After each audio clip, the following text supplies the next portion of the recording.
On va parler d'économie.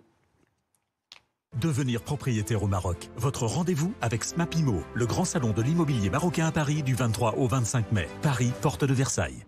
Votre rendez-vous avec Banque Populaire. À vos côtés pour prévoir votre avenir et protéger vos proches. Banque Populaire, la réussite est en vous. Votre programme avec Magnolia.fr. Changez votre assurance de prêt et économisez sur Magnolia.fr, comparateur en assurance de prêt immobilier.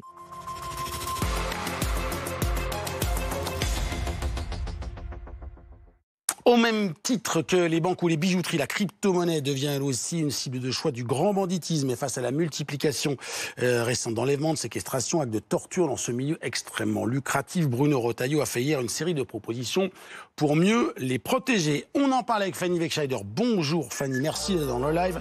À quoi a abouti cette réunion au ministère de l'Intérieur ? Cette réunion qui a réuni donc notamment le préfet de police de Paris, les entrepreneurs de la crypto, mais aussi les patrons de la police, de la gendarmerie ou encore l'ADAN, l'association pour le développement des actifs numériques, a abouti à une série de mesures immédiates. Elles ont été annoncées hier dans un communiqué. Parmi les principales, il y a la collaboration qui sera renforcée avec les forces de sécurité intérieure afin de mieux protéger les personnes qui sont donc visées, à leur donner également un accès prioritaire au numéro d'appel d'urgence de la police, le 17, ou encore à leur offrir une consultation de sûreté de leur domicile qui sera fournie par des référents sûreté de la police nationale et de la gendarmerie nationale. Autre mesure également annoncée par le ministère de l'Intérieur, eh bien, c'est d'offrir un briefing sécurité à tous ces acteurs les plus concernés ainsi qu'à leur entourage. Ce sera dispensé par l'élite de la police et de la gendarmerie, GIGN, RAID ou encore la BRI.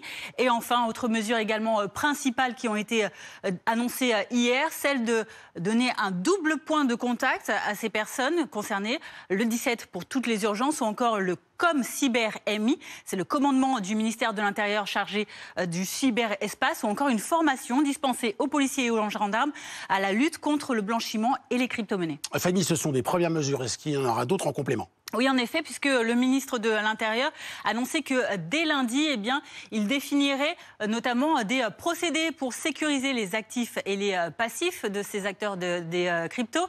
Encore de définir des techniques de traçabilité qui seraient renforcées. D'également définir les bonnes pratiques adaptées aux crypto-actifs ou encore eh bien, de mettre en place des mesures de vigilance et de sûreté. L'ADAN, donc l'association pour le développement des actifs numériques, et le ComCyberMI, ensemble, dès la semaine prochaine, auront ensuite pour objectif de définir un plan d'action national. Merci beaucoup, Fanny.